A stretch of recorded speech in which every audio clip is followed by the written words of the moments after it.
Appreciate it, please. इमाम साहब, बख्शा लेके आ जाएं, अगर किसी हवाले की ज़रूरत पड़े तो काम आ जाएंगे। Assalamu alaikum. I'm so happy to see this hall full of guests and hosts. And I would love to start this session of questions and answers, please. Assalamu alaikum, Hazur. The first questioner is Mrs. Birun from Lithuania.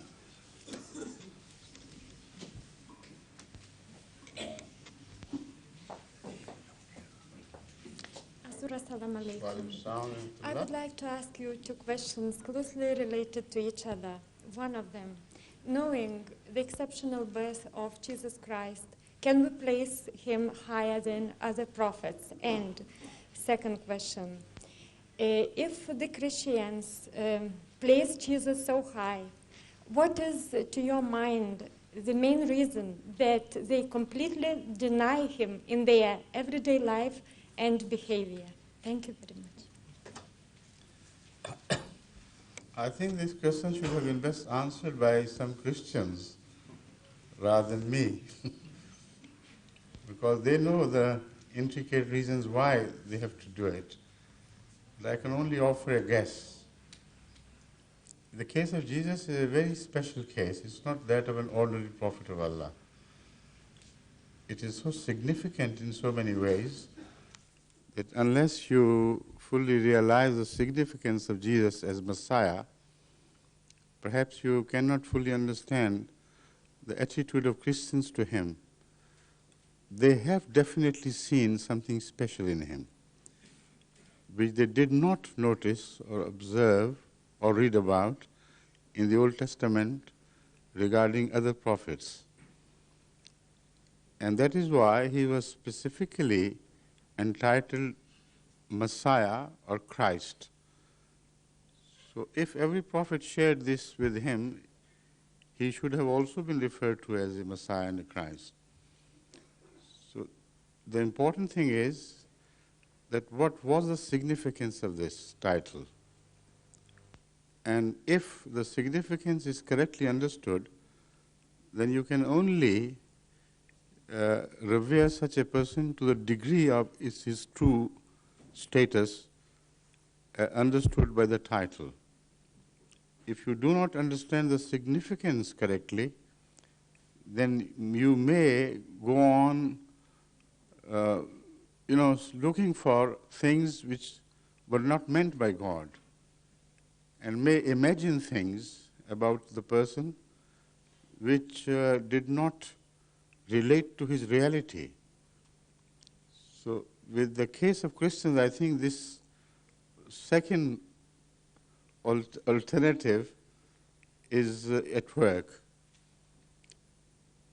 The significance of Jesus should have been understood with reference to his original reality as he appeared, and what specific task did he perform in the Judaic history, which singles him out as not only as a prophet, but a person holding another status or a position, or let's say, delivering a mission which was not delivered before. And that can be well understood in relation to Jesus' own attitudes, rather than what people of later ages thought about him. A few things are very clear to me. Number one, that Jesus did not change the book, nor did he ever claim to have changed the book. What he changed was attitudes. And the most significant change he brought about was attention to the shell, to change of attention from the shell to the spirit. It was the substance which he emphasized. And that was so highly needed at that time, because the Jewish people had got stuck to the form and shell of the teachings of the Torah, So much so that they thought that if you formally subscribe to God as described literally in Torah, that is quite sufficient, and that is then you really attain the purpose of religion. By performing, for instance, in the case of Muslims nowadays, we see, if you just perform the prayer, but walk out of the mosque as empty as you entered, if you perform the prayer at home as well, but it does not bring about any real change in your spiritual nature and your attitude to God and attitude to His creation. This is just form. This is also a sort of idol worship. It is so close to idol worship that the Jews repeatedly committed the mistake of worshipping a God which could be presented to them visually, which had a formal existence. So this attitude, when hardened, although it hardened around the concept of unity of God, but remained a mere shell, no more. So that is against which Jesus Christ launched a great movement. And it was his emphasis on the substance and spirit of things which ultimately led St. Paul to completely misunderstand him. While those who were directly instructed by him under his own personal spiritual example, they disagreed with Paul and took up a cudgel for a long time for retaining the form as well as spirit and substance. So this is the struggle we find in the early history of Christianity, which answers this question partly, which you have raised, that the struggle was between form and substance, and they were taken separately, as if one would eliminate the necessity of the other. This was not Jesus. Nowhere did he do away with form. What he did was he presented the case of a religion which had no substance left in it. This was without the love of God. And it would not serve any purpose. But the form did serve a purpose, which was to retain the spirit intact. So unfortunately, the division took place between the two extremists. One who saw Jesus as emphasizing the spirit, the others who considered him to have abandoned the form altogether. So when they turned to spirit, then what was left of spirit? There, a new personality of Jesus began to emerge. They thought that Jesus had done away with the law so completely and totally that to live in Jesus became religion in itself. And as it had happened never before in any religious experience, so this was the special Jesus which emerged in the sight of the later day Christians. I mean, those who gradually moved away from the spirit of Jesus, that they thought he must have done away with the form, disposed of the Sharia or the law, so that man could live by his own spiritual entity in himself. And if that spiritual entity of man was at one with the spirit of Jesus, that is holiness, and that is all Jesus brought.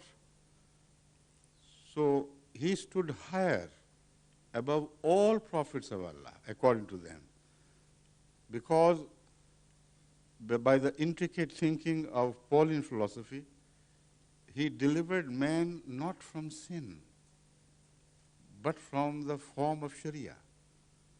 Then sin and curse and Sharia, that is law, became synonymous to the followers of this philosophy.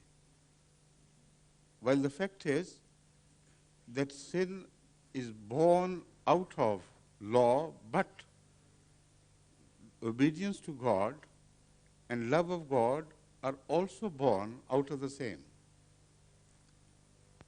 There is a joining point in the law which is brought by prophets, which can never be separated. And such religious philosophies which separate these two things can never survive in essence and in meaning. As Jesus, I'm talking of the general things, the result is that the bifurcation of religion leads to extremist forms and movements. Like in Islam, we notice the movement of Sufism. Sufism is almost exactly on the style of Pauline philosophy. And that also was a reaction to such extremists, observers of form, who observed form meticulously, that is the mullah, who said, if you say your prayer 5 times a day, that is what Islam is, no more. If you read the Quran, whether you understand the meaning or not, doesn't make any difference. Formally pay homage to God and He is happy with you. That is all what He requires. But the Sufi understood the danger of this teaching and said that if a religion does not bring your soul closer to God, and if it is only your body which is given a sort of exercise like PT, then such a religion is not worthy of following. So they separated. But they left the farm aside exactly like St. Paul did, with the result that they started moving away into the wilderness of no law. Practically, they lived in a sort of internal experience which was so misleading in many cases. The ecstasy they felt by thinking of God internally or thinking of their saints and others whom they respected, they did get some sort of exhilaration. And that is what they thought was the living experience of religion. So in reality, if you compare the Sufism with the Pauline philosophy concerning Jesus' message, then you come to realize that this is again a universal phenomenon which occurs everywhere in the world to every religion, only it is seldom recognized as clearly as it should be. So the image of Jesus as stands above all the prophets of God is born out of this misunderstanding. Jesus never broke away from the past. He never rejected even a jot of the Old Testament. When particularly confronted with this allegation, that do you reject the scriptures? He said, no. I have not come to change a jot of the book. I have come to perfect it, to fulfill it. Now this perfection is also, as I have studied, slightly mistranslated or misinterpreted. The word musaddiq is found in the Quran in exactly the same meaning. And according to the Quran, each prophet comes as a musaddiq of the previous ones and of the book, which means all the prophecies found in the books, until they are fulfilled and realized in the form of a promised reformer, they remain incomplete. So when Jesus said, I have come to complete the book, not to change a jot, it meant that the prophecies relating a revolutionary change in attitudes, this was to be brought about by the Messiah, remained incomplete until he had come. So as such, as we see from Islamic vantage point, there is no difference between him and other human prophets except that of changing the wrong attitudes of the people of his own religion to the one which stood in balance and which always could lead to God if you kept both form and spirit of the message equally well before you and practiced both as much as you possibly could. So I think, projecting myself into the minds of others, this is what I think must have happened to them.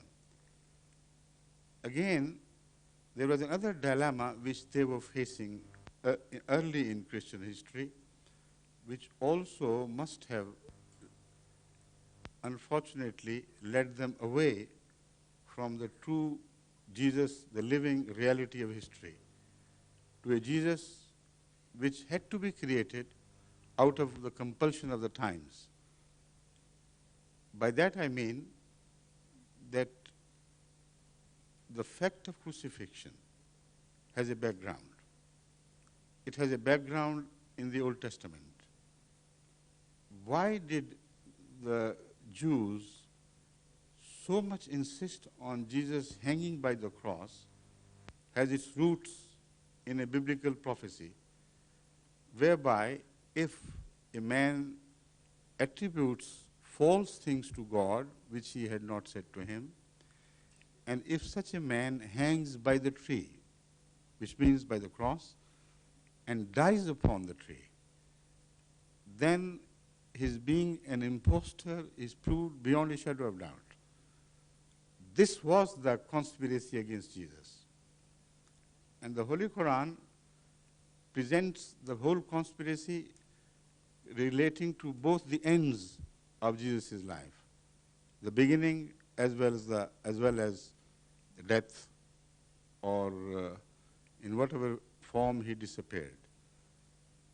According to the Holy Quran, it was a very heinous conspiracy against the person of Jesus Christ by his opponents of the time to present him to the people as a man with a false beginning, having an unchaste mother, having an illegitimate birth, and a false end, both cursed. So it were two curses which they want to relate to Jesus, which hash this conspiracy.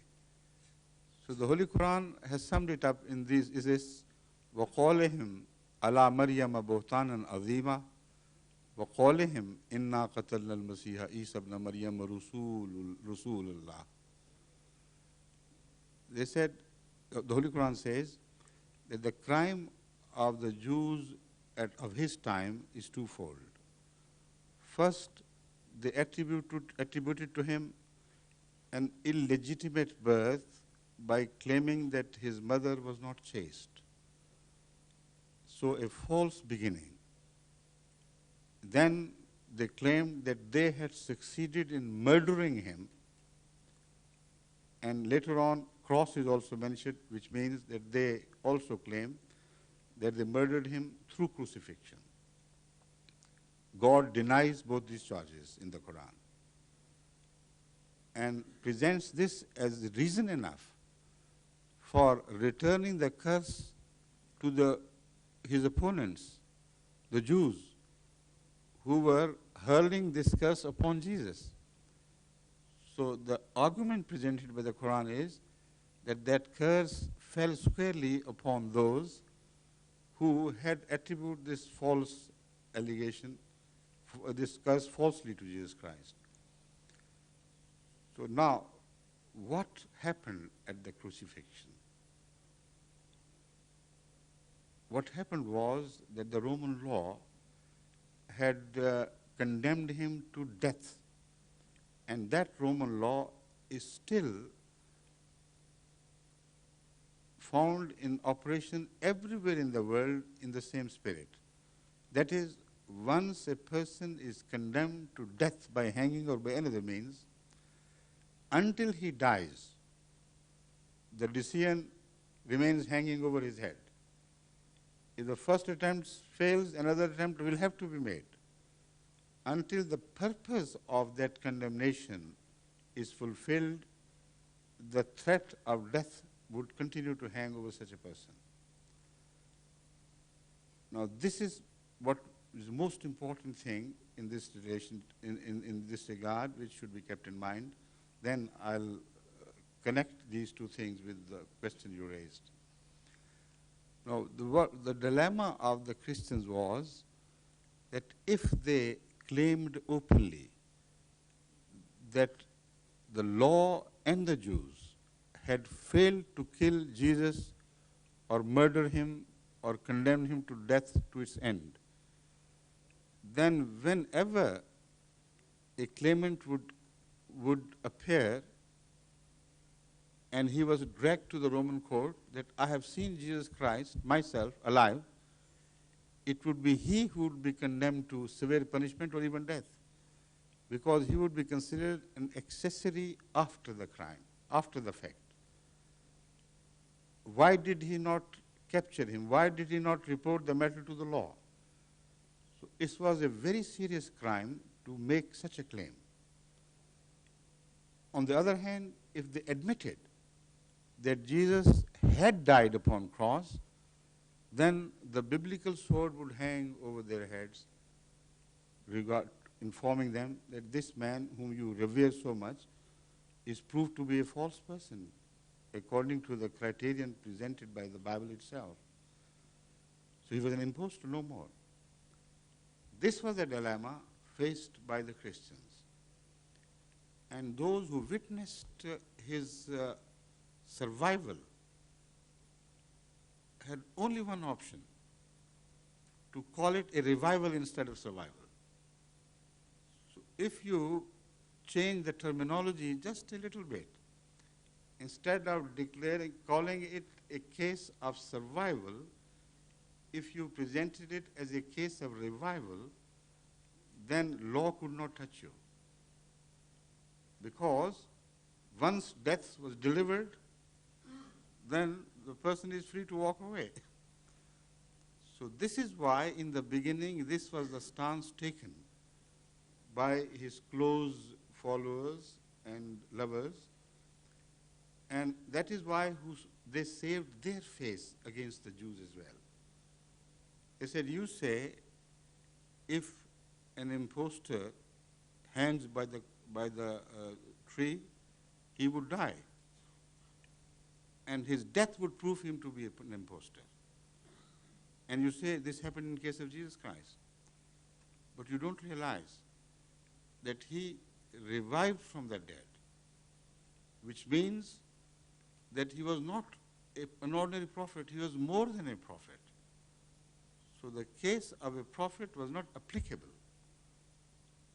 You are judging him from the formula which is applicable only to the prophets. But if somebody revives from the dead, most certainly he stands beyond the ordinary status of prophets. Now, the word so often used in the New Testament, which was an expression of endearment only, according to me and us, that is Son of God. That helped them. They said, look here, he had to be a little Son of God. No ordinary mortal can revive, come to life again from the dead. So you are trying to pull his leg down below the human level. But what you prove is simply this, that he was not human, all right, but beyond humans. Not a prophet, but beyond a prophet, above a prophet. And by the same juggling of the words, they proved his birth to be an additional factor to as an argument in their favor. They said, now you turn to the question of birth, and now you understand it better. He did not have a known father married to Mary because he was not son of a mortal. So he must have been begotten by the conjugation, sort of something, between God and Mary. So both these points emerge as the most important and pivotal points. Correct understanding of them is what would lead you to the correct understanding of Jesus Christ, and in no other way you can understand the fact of Jesus. So both Jews and Christians faltered on these 2 points. The Jews wanted to prove the point by saying he got killed on cross, so he must have been false. He was delivered by a mother without a husband, so he must have a false beginning. In answer to both these, the Holy Quran relates the words of Jesus to us, that is, what he expressed to God by way of gratitude to him, that he had blessed him in this way. And the words run, Salamun alayya, yawma wulidtu, wa yawma amutu, wa yawma ubatu hayya. They say, my birth was cursed, my death was cursed, and so I will not be raised. Peace be on me, because my birth was blessed, my death will be blessed, and it will not be through murder or killing. Amut is not an expression used for those who are murdered or killed. The word maut here applies simply to a natural death. So it was not only a prayer or an expression of gratitude, but it was also a prophecy by Jesus, that my birth was clear. There is no doubt about it. But how shall you know? You can only know if the same prophecy which I am making, or the same expression of gratitude I am making, is proved in the latter part, in the event of death. If I escape murder, then my first claim will also be taken as true and valid. If there I am proved wrong, then I could be taken to be wrong in both these places. So that is why the Holy Quran says he did not die upon cross. They failed to murder him. What was certain was only this fact, وَمَا قَتَلُوهُ يَقِينًا. They certainly failed to murder him. Crucifixion was just an attempt. Like murder attempts, when they fail, you can never say somebody is murdered. An attempt of murder is something else, and if crucifixion is only to the degree of an attempted murder, then it should not mean that he was crucified to the end of death. So this is how the Holy Quran resolves the issue. And a new personality of Jesus appears by the study of the Holy Quran, which is in the middle path, which leaves no room for any extreme attitude as taken by either Jews or by the Christians of today. And here lies the greatness of Jesus, the true greatness. We find him to be a very special prophet, no doubt, a prophet who stood till the end by truth and did not care what happened to him, who suffered the agonies of crucifixion, yet did not change his view and his belief and his claims. And yet he knew that he would be saved from the cross because he was a true man. He knew it because he had prayed to God to take away the bitter cup from him. And God must have promised him. Otherwise, this last cry, Eli, Eli, lema sabachthani, was out of place. Eli, Eli, lema sabachthani means that he was sure that God would fulfill his promise of saving him from this ignoble death. And this is an utter cry of not despondency, but of a sort of prayer which is so rich in meaning that it is impossible for such a prayer to be rejected. So the last we hear from Jesus is, Eli, Eli, lema sabachthani. And it's impossible for God to have unheard this cry of anguish from a dear prophet who suffered till the end. and stood firm in his loyalty to God. So he was saved. He was saved, and the first proof of his having been saved lies in the fact that when he was taken down from cross, his body was, an ointment was hurriedly prepared and applied to his body. While most certainly it was not the custom of the Jewish people to anoint the bodies or to apply any ointment to the body of the dead. Ointments are only applied in an attempt to either mitigate the suffering or to heal the wounds. There is no other purpose. And it served both these purposes. It mitigated the suffering as well as healed his wounds. So the Jesus we see walking out of the sepulchre is not a ghost, because it is what he himself claims. As he appears before his disciples and surprises them by his presence as a living form, because it was said he gave up his ghost. They must have heard it and taken it too seriously. So they thought he was a ghost. But Jesus said, no, I am not a ghost. So it gives lie to the impression of a viewer that he gave up the ghost. He never admitted it. He said, come here. Come and touch my wounds. Here, there, my hands. And see, I am the same person in the same body. I was crucified. And I am alive here before you. This was a 100% open and shut case of a person who had been attempted to be murdered, but his enemies failed to achieve the purpose, who almost died but did not, and survived the attempts at his life. Now, when you read this in relation to a prophecy of Jesus Christ, then the whole picture emerges as clear as day.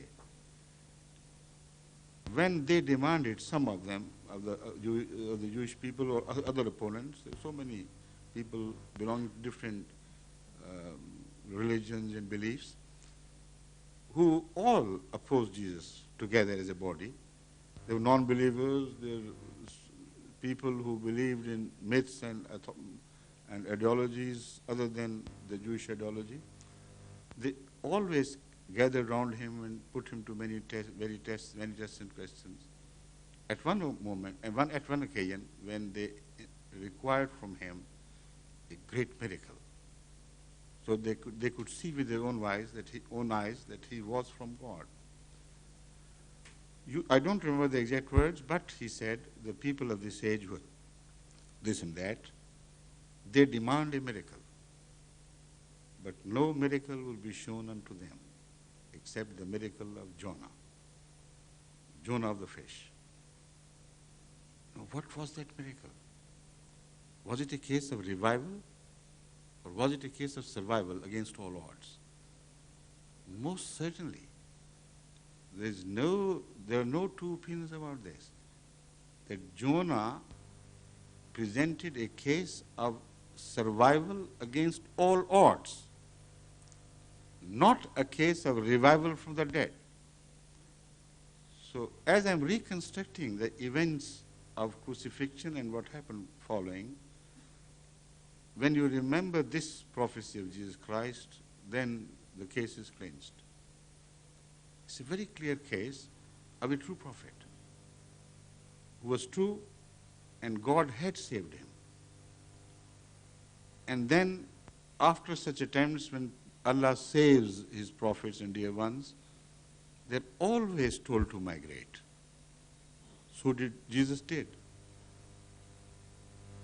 Now, this is the last part last part of an integral part of the Christian beliefs, by which they attempt to prove Jesus' status to be beyond all other prophets.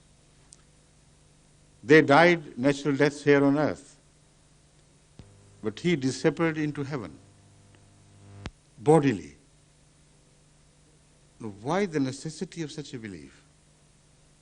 There's some reasons and valid reasons for that. First of all, if they claimed that he had not died, or he had died and again became alive after death, then the first question first demand which would be made upon them would be ask him to appear before us then. If he did not die, then his body has become eternal, immortal, whatever form it is. Because once somebody survives death or survives death, comes to life again, then he can't be killed again, by no means. So the first logical question which should have been addressed to them and they were confronted with was, all right, let Jesus appear before us. So he did not appear. The second, if not, where has he gone? Where is his body? Why has he disappeared altogether? Is he hiding? And if he's hiding, why don't you produce him? Or the law will deal with you. If you're hiding the body of a criminal, dead or alive, he must be presented to prove that he ultimately got killed according to the purpose of the law. But these two demands could not be met by them. So this concept of ascension to heaven was born naturally out of this dilemma. Now previously, some Christian scholars used to quote Mark, I think it was Mark, where in the last 12 verses it was said that Jesus ascended to the heaven. But now all the Christian scholars have agreed unanimously that these 12 verses where this is mentioned are false. They are not found in the original text at all. They were added later on. So there is no single proof of Jesus' ascension. But some excuse had to be discovered, had to be invented to prove that he lived. But why is he not visible? Because he has gone somewhere. So they did not want to disclose the identity of his migration. So they said he had ascended to heaven to further prove the point that he was not immortal, but he was literally the Son of God. This is the dilemma of Christianity which helped St. Paul to legendize the fact of crucifixion and to mythify the noble reality of Jesus Christ. And because Roman Empire was already a most fertile recipient soil for such philosophies, because they themselves had believed in Trinity before. They themselves had believed for centuries in mythologies and God, humans taking forms of God, descending from heaven or ascending to heaven, but humans taking forms of God, or God taking form of humans. So this was no alien philosophy to them. And that is why they accepted it in large numbers. And it was there that St. Paul struck the bonanza for Christianity. So these, I feel, are the reasons why the Christians have to believe in this mythified form of Jesus Christ, while I believe it would be far greater loyalty to Jesus if they stuck to his reality, which is far more noble. Myths are not noble. They're imaginary things. With powers, myths live with powers which are not shared by human beings.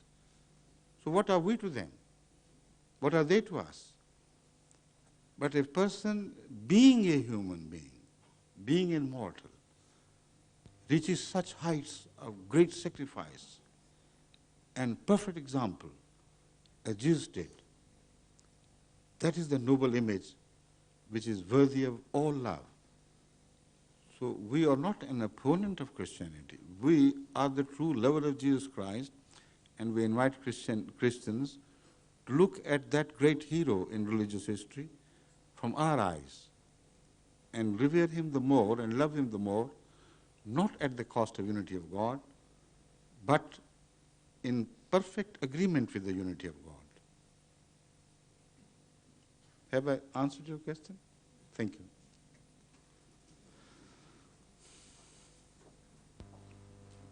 We now invite Mr. Keith Wakely from Wimbledon. He has 2 questions, please. Thank you. The Bible tells us, "Blessed are the pure in heart, for they shall see God." What is your interpretation of the pure in heart? And the second one, I read in the Times about 2 weeks ago that a charity was buying slaves' freedom in Sudan. And if I may just read the first paragraph, a British charity working in Sudan is buying back Christian slaves kidnapped by Arab militias and forced to become Muslims. What They are being forced to become Muslims? Yes. By whom? By the Arab militias.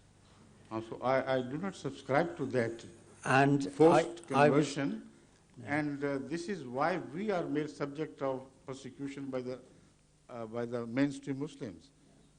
We do not subscribe to such views because we consider such views as absolutely against Islamic teachings and against the fundamental teachings of Islam, particularly. I rather felt that you would answer like that. Yes. But are there any other forms of slavery in Islam or not? But we'll come to that question in full later on. First, with the first question. Yes. The first question was perhaps, what is the meaning of the purity of heart? Purity of heart. Right. Thank you. You see, the purity of heart is not a religious term belonging to a certain religion or a certain place or a certain area or time. Purity of heart has always been the subject and the most essential subject of discussion of all such faiths which term themselves as religions, even those who do not believe in God or apparently do not believe in God, like Buddhists, like Jainists and some others, who have gone away from, like the philosophies of Taoism, etc. They're also referred to as godless philosophies, although I disagree with that. That's a different thing altogether. What I mean to say is, as they present religion, the central point is always purification of heart. How can you meet this end? By what means? It is there that the religious teachings differ. Those who believe in God, they also believe that without your coming into some sort of communion with God, purification of heart cannot be achieved. To live with God, to live in God, means that you follow His attributes, such attributes which are within the human capacity to follow and acquire. So this also explains the meaning of man having been created after the nature of God. God has created man ultimately to become good. If the basic fundamental design of man was not good, it would not have been possible for man ever to become good.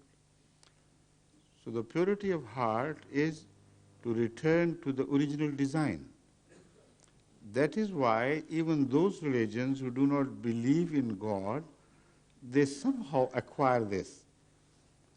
What they have to do is they have to delve deeper into their own nature.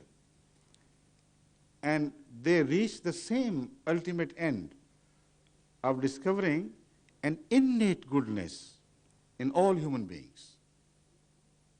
So they say we have discovered the secret from within us. The religion says, no, in that exercise, you may even be misled by your own views and thoughts and cultural influences and the influences of the age, and you may think that you have reached the truth, but it has to be verified from an outer truth, by an outer truth. Without that, there cannot be a certainty regarding your having reached the source of truth or purification.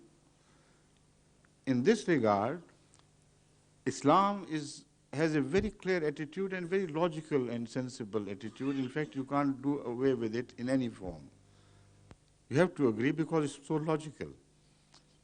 The founder of Ahmadiyya community, Hazrat Mirza Tahir Ahmad, has written volumes on this subject, purity of heart. And he has likened it to all human faculties which are all of them dependent on an outer reality which correlates with them. For instance, if the eyes are good and the sight is perfect and healthy, if there is no sun shining, no light coming from the heaven, they can't see. So inner truth is only to the extent of your being capable of receiving the outer truth. The ears can be absolutely healthy and perfect, yet if there is no vibration in the air, no sound, they won't hear anything. Taste, of course we can taste things if we are healthy, but there must be something to create the taste. Empty mouth and empty stomach cannot taste anything.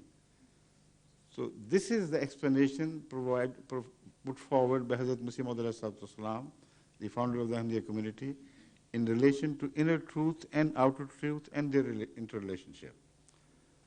So the purity of heart is the sum total of these 5 senses, where they ultimately converge and ultimately create one single entity. If all the 5 senses are pure and healthy, and if they are in communion with the outer sources which are corresponding to them, then the heart is purified, without a shadow of doubt. Without it, it may be on way to purification. It may be innocent. But perfect purification, a purposeful purification cannot be achieved without the meeting together of inner truth and outer truth. That is what we understand by these terms, and I hope this will also be acceptable to many. Thank you. The second question was relating to slavery and what forms of slavery does Islam have? You see, Islam, as I have many times before explained, is misunderstood in many regards, also in respect of slavery. The Holy Prophet once said, how can you make a person slave whom God had given birth, whom God had created as a free person? So this is a very important declaration. No man has a right to enslave a person born free. But the matters do not end here. If you have inherited a system of slavery where others had enslaved people, rightfully or wrongfully, and where the society had accepted a form of transfer of this slavery through exchange of commodities or money, etc., then what should be the attitude? That is the second question. Islam did not do away with the inherited institution of slavery with one declaration that free all your slaves, because that would have done greater damage to the society if it was attempted in one single stroke. Because all the economy of the period was so interwoven with the system of slavery of that time that it would, in the name of goodness, it may ultimately end up in some evil rather than goodness. And what would those slaves do? How would they survive? Who would take care of them? They had no right to be equally treated according to the society around. They would immediately be recaptured by the non-Muslims living around, because as such they had no right to live freely. There were many possible dangers to the slaves themselves, which must have ultimately resulted in this teaching from Allah, that if you do not enslave people without your right to enslave them, this is right. But you must also begin to liberate slaves. And herein is the Quranic teaching, which is incomparable with any other teaching in the world. The ways and means suggested in the Quran and enforced many a time by which slaves could be liberated are so many that it is impossible for these means to be taken seriously and for the society to implement them, and yet slavery to survive within a few generations. It must come to an end. For various small crimes, mistakes, follies, this and that, omissions, the remedy suggested by the Quran is free a slave, liberate a slave. And then the Holy Quran says that the best people in the sight of Allah are those who liberate slaves. So this resulted in a mass movement among the Muslims for the liberation of slaves. And when there was no other means legally to turn the free people into slaves, then automatically slavery must have come to an end. Why it did not was because in many other cases the Muslims of the following generation did not practice Islam. They ignored Islamic injunctions wherever it suited them. And this happens with every society. So the fault lies not with the Quranic teachings, but with those people who took the teaching lightly or misunderstood the teaching. Now, in this regard, I must also point out that the teachings regarding slaves also must be understood according to the Quranic injunctions and the ahadith, that is the traditions or instructions of Hazrat Muhammad himself and his practice. According to Islamic injunctions, the picture which emerges is that if you have a slave, you must treat him with honor, with equality. You must feed him with the food with which you feed your own family. You must dress them in a manner that you dress your own family members. You must not speak harsh words to them. If you strike them, you may earn the wrath of Allah. And the only remedy for this, if you have done it being carried away by your sentiments or passion, anger, is to liberate the slave. Now, this was done so repeatedly and consistently by Hazrat Muhammad that there are many an example where a slave committed a mistake and somebody lost his temper and struck him. And once it happened many times, but it so happened that Muhammad himself was coming in the direction of the person who was striking his slave. Not viciously to the degree that he could have broken his legs or things, but he struck at him. And Hazrat Muhammad shouted, he didn't shout normally, but raised his voice and said, Abu Masood, Abu Masood. Oh, what is happening? He understood the tone of urgency and displeasure. And he turned and he paled at seeing his impression. He said, O Prophet of Allah, I liberate this slave immediately now. He said, had you not done this, you had earned hell. So the attitude towards slaves is also so important that the slavery does not become as heinous to look at if the slavery is practiced in the short term that it is practiced, should be practiced in Islam, according to the instructions of the Holy Quran. And the love that was generated because of this teaching between slave and the master was so intense sometimes that given the opportunity of a liberation, the slaves themselves would reject to benefit from that. It particularly happened in the case of Hazrat Muhammad Rasulullah's own slave, Zaid. His parents were some nobles from perhaps Persia or some other country who had lost their son, and they didn't know much about him, where he had gone and disappeared. When the fame of Islam spread far and wide, they heard the name of their own son mentioned in relation to the Holy Prophet. So they ultimately approached him and said, "You claim to be the Prophet of Allah. We have come here not to accept Islam, but to claim what belongs to us, our son." So he said, "Yes, he's yours for the taking. No problem." He called Zaid and said, "Here are your parents, and I with all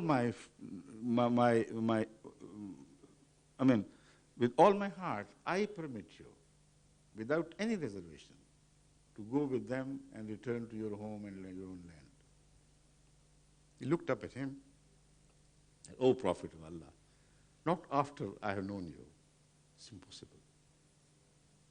Turned to his parents and said, "I know your parents, I respect and love you, but I love him more."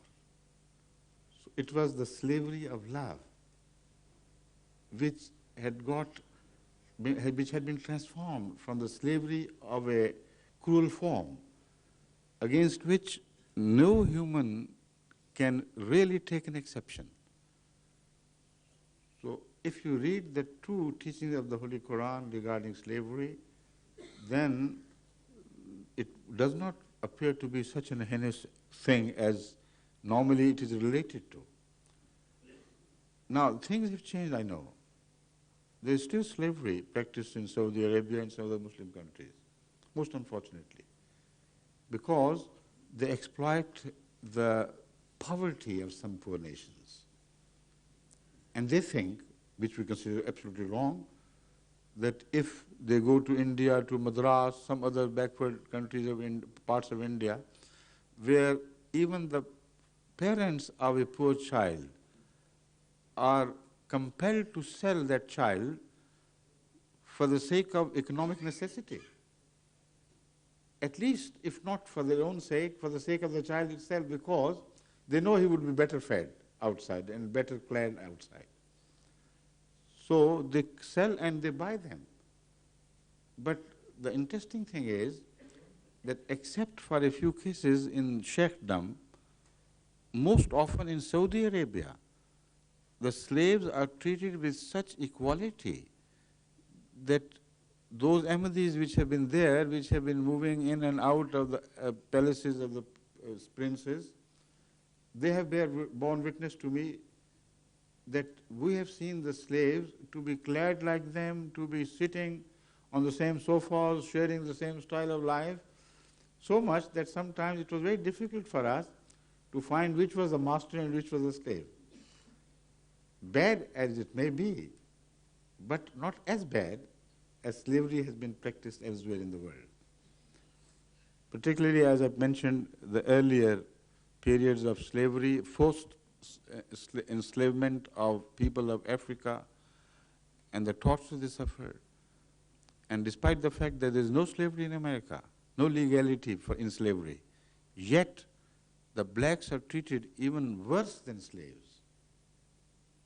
Somehow, very cleverly, they're kept at a third or fourth rate level, and they're rotting in slums, and there's no hope for their rise to the equal level with the whites.